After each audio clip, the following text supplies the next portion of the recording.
Do people still do this to get a stay here in Canada? This any way to japa here in Canada has come to stay. Coming on a visitor's visa, find someone to get married to because they want to stay. This anyhow way to get a paper here in Canada has actually come to stay. What do you think? Let's talk about these things. See you in a bit.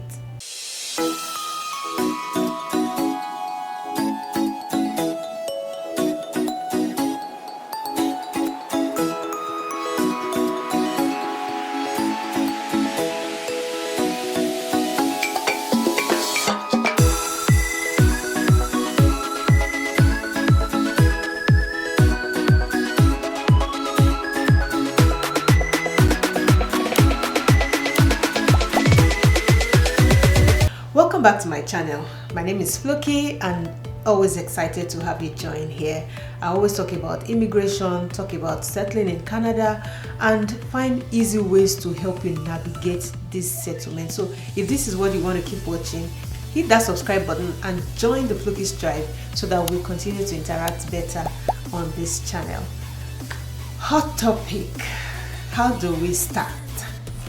I know that many years ago, and it's still happening in the US, that people move to the US on visitor's visa, married in their home country, not divorced, some in agreements of what they are going to do, and some don't even know, meaning their spouse, and they go to the abroad in the US, get married, or start dating somebody for X amount of years with an agreement to get married.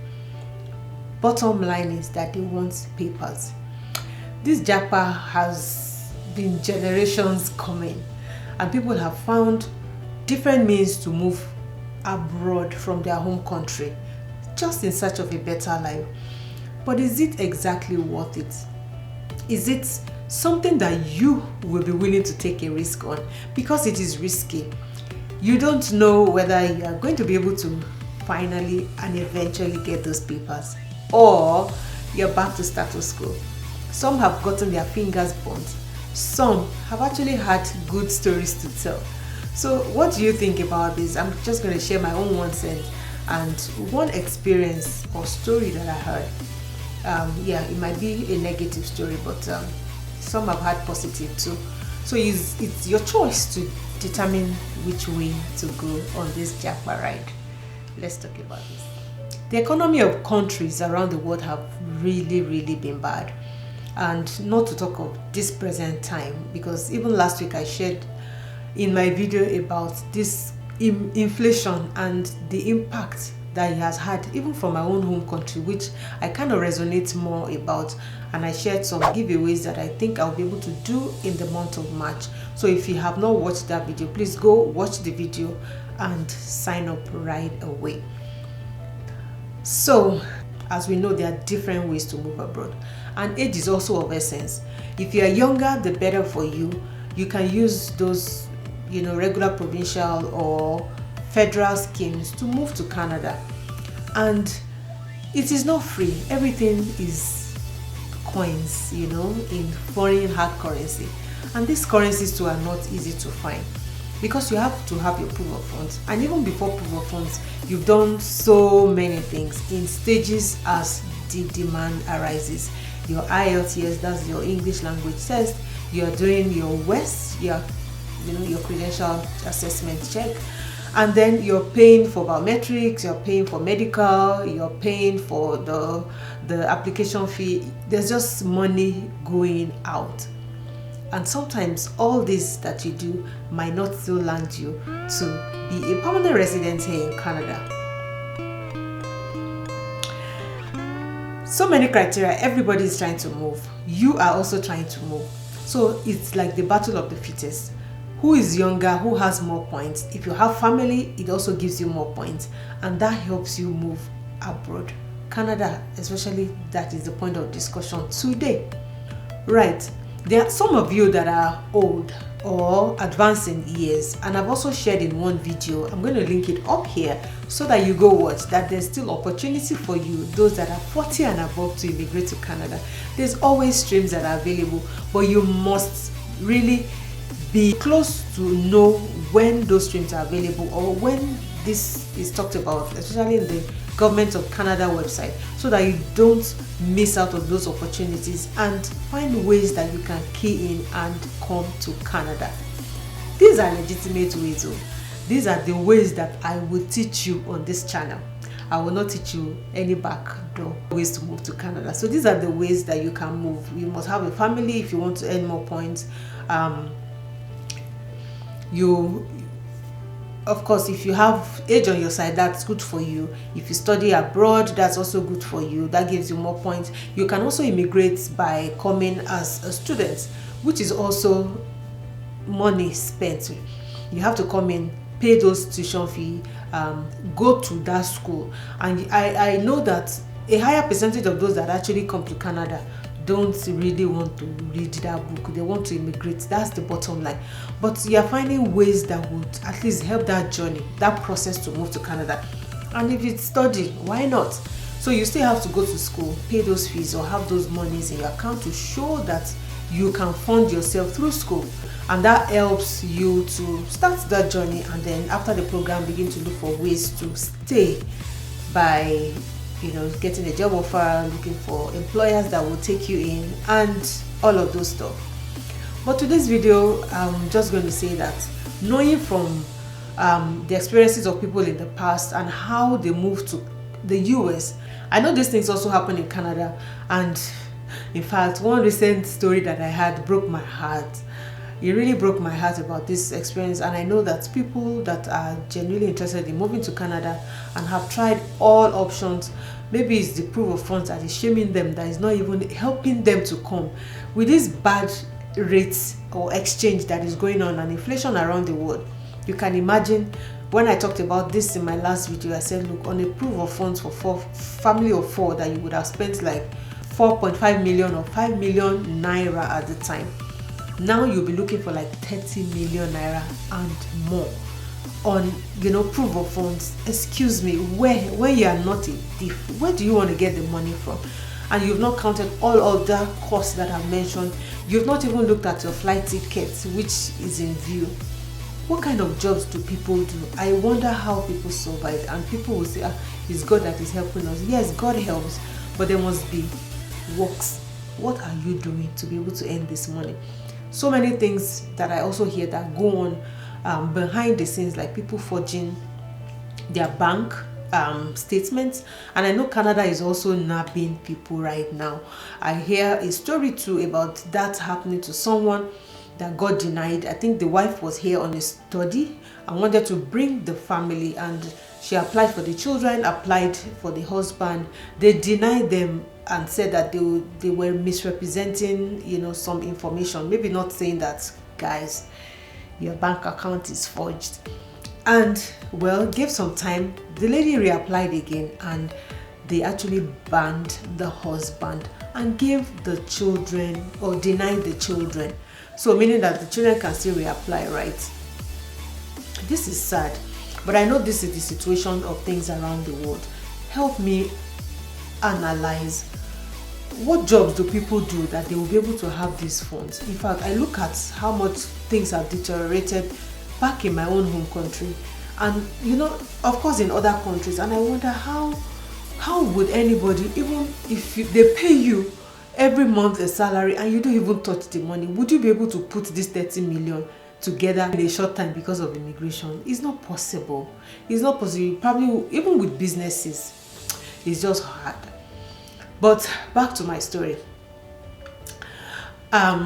So I heard that this family man, actually married with children back in the home country, moved to Canada as a visitor and decided to find a way to activate that stay, and then started dating some of the people here.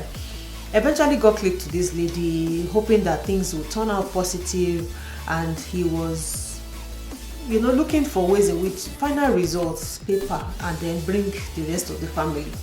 But everything was going to go down the drain, because how these things happen, I hear, is that you will be living with this person, like, I know that maybe the social worker will have to come check at some point when you're showing that you're dating this person is your spouse or common law partner, and somehow when you want to file for this person as, or say that you married this person, there must be a way to show that you guys are living together, you've been living together.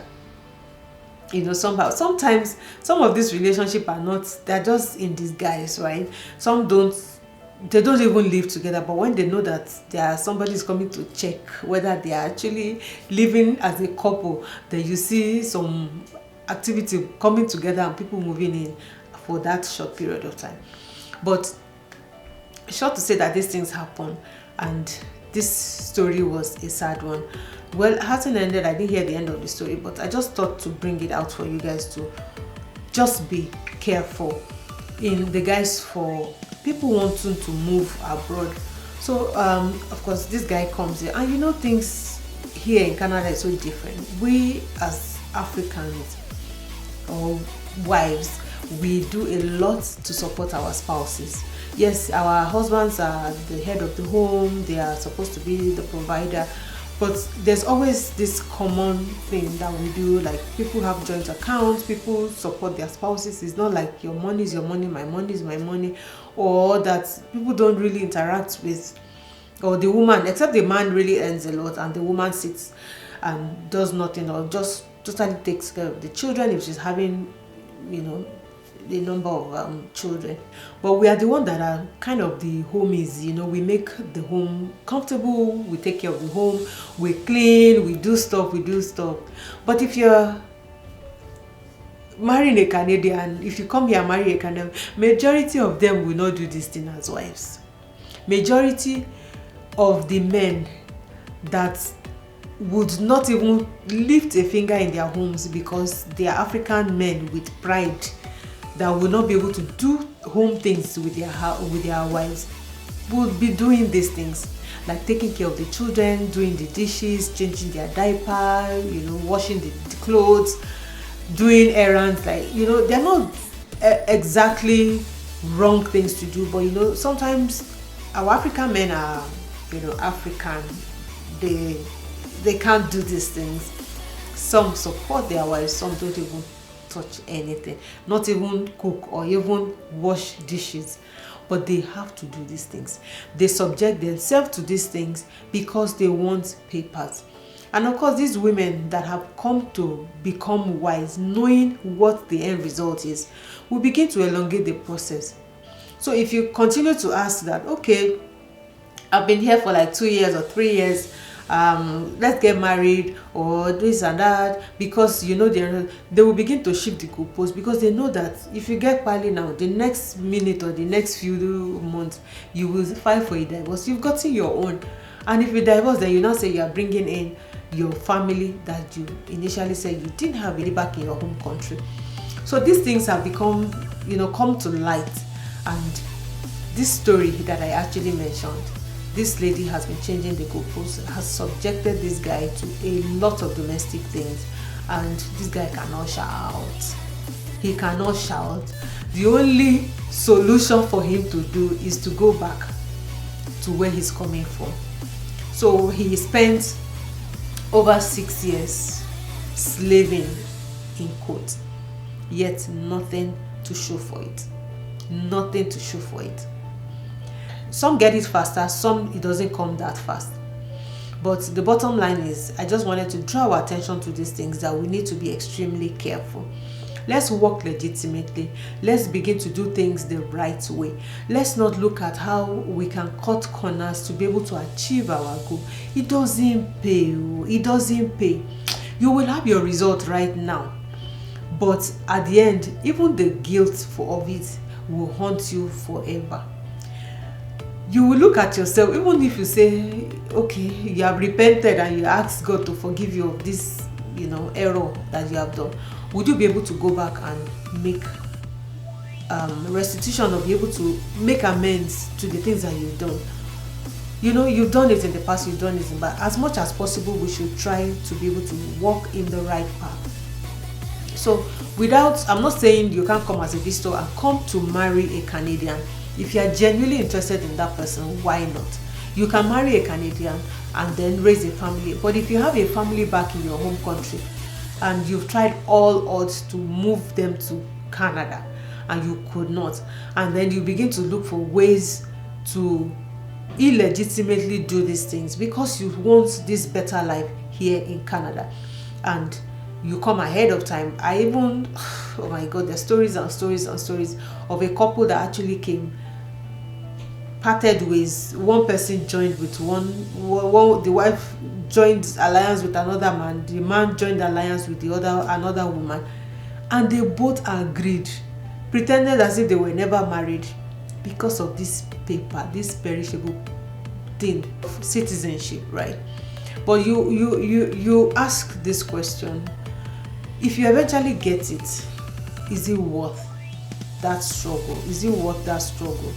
Because for me, it would be like guilty conscience over the time that I betrayed my spouse, or I did something that I shouldn't have done. And some people don't even totally open up to their spouse. They come abroad, on visitors, and then they are stuck there. Even their visas, well, that can happen in Canada, maybe in the US, because if you come to Canada, if your visa is expiring, you better carry yourself away from here before you don't want to try it. But in the US, you see people with expired visas and passports even still living there and still working. Here you can't work without sin. So if you come here with expired everything, how do you want to eat? Well, you just die here. So the bottom line is, people still move without their spouses even knowing what they are going for. Some move, to be able to, of course, do these things, and then feel that, okay, when this is sorted, they bring their spouses and they get their fingers burnt. So we need to be careful. This is just a warning. I know these things still happen. The japa thing is still high. It's even higher now because of what is going on. In fact, in the very recent time, the exchange rate between my home country's currency and now, it's crazy, guys. And in the recent times, I've not had less calls for people back at home that wants to immigrate and are asking, "Look, how can you help? How can you help? I need to leave this country. This is getting worse. More than what I had thought about, more than what I have envisioned. It is getting worse. I can't survive here anymore." And this is the situation around the world. But we just need to be careful. I know people still use agents as well, and then they pretend as if they are part of your family. When you filled your form when you're immigrating, there's a column that you fill for your siblings, those that are your family. When you did not fill somebody else's name, and then you come here and people start charging as much as over $10,000 for you to be enlisted, and then they just document it like you are somebody that is their extended dependent, or from that family tree that is far, and then they link it, then they go to national population or whatever. They just do all sorts to show that link between you and them, and then you begin to file for them as maybe a distant cousin or a distant something. Do you really need this? I know life is hard, and I'm not being harsh, but I think walking on the right path is what is most important. If God actually wants you to be in Canada, you will be. We also had so many rejections trying to move. We tried Canada. In fact, for how many years? We've tried Canada. We tried and tried and tried. All our IELTS and things expired on us. We did it again. We tried Australia at a particular time. Did persons, begin to do this process again. Paid money. In fact, we did the assessment, the credential assessment. We got denied. I was the principal. We appealed for it. Paid. The appeal was even more than then. I remember, this is how many years ago now. We paid like $550 Australian dollars even for the assessment. Paid like $770 for the appeal. So it wasn't cheap. We've lost a lot of money in this process trying to move abroad. And then when we said we are tired, and then let's give Canada another shot, let's see what happens, and that was when the paper based, the SIMP was open. I think it was the new era of that, paper based. And then I think for year one we tried nothing. We're just missing that fastest finger era. And then on the 1st of January of this particular month, it was a glitch, and that was that day that everything turned around. So something will still happen if it is really a place for you to be. So I don't want you guys to begin to walk as if things are by force, and then do the things that are not meant to be done because you just have to be there. If you have to be there, God will open that way for you. New streams. Every time the government is opening new opportunities for people to move to Canada, they are closing one, they are opening one. One will favor you, and that's what you should focus on, so that you are looking for ways in which you can do this. And I know money is the constraint of all of this, whether you are going to school or you are coming as an immigrant, as a PR or whatever. It is still either your proof of funds or your cost for tuition, or even you're coming for postgraduate and all of those things. It is still funds, but you got to do what you got to do when you can afford it. If you can't, you can't still. If you have a sponsor that can sponsor you, and they don't have to give you Canada still accept that they can sponsor you, and then you come here and come start hustling. So you guys should look for ways that are legit, that should work out for you, rather than come around and say. And those of you that are messaging me, I am not an immigration consultant. I cannot help you to come to Canada. I can only help you get settled. I can give you my 1 cent when it comes to this entire journey, but I am not a consultant. I am not a licensed one, so I cannot help you. So all those questions are coming, it is not for me. Please go find a licensed consultant that can help you with immigration. So that said, I hope I've been able to drive home the point. And the most important thing is always commit your ways in the hands of God, and God will direct your path and make everything to work together for you. Just begin to pray for the leaders. When the Bible says we should pray for those that are in authority over us, even you can pray for those in authority here in Canada. Let them begin to make laws that will favor you. That will begin to turn things around, that will make it easy for you to immigrate to Canada. If that is your desire, there's nothing too big that God cannot do. When you commit it to God's hand, God will do it. It's either now or later. It can look too far for you, but God is putting processes in place. You can't be faster than God. You can't know more than God, because He knows the right time to do the things that He has to do, and then He will favor you. So at the time when we were on that process, we in fact we gave up. At that point we were like, whatever. But it was just an information that turned the whole game again, and that this stream would work for you guys. And we did it, and we never really knew anything about Saskatchewan. We never heard about Saskatchewan, and that was how we moved this way. So guys, please, let's focus on the most important things. Let's focus, and don't let us get entrapped because of immigration, so that we don't lose what we have worked for. If this video has helped you, please like, subscribe, and please share if you know 1 or 2 people that are going through this or are venturing into these things. They should just be careful. They need to learn 1 or 2 things so that they don't get entrapped. And in fact, the last that I think I heard about that story was that the lady was actually threatening the guy, that in fact the guy cannot even leave her, because if he probably tries to do that, he's going back to his home country. That is slavery, guys. Catch you on another vlog. Bye, guys.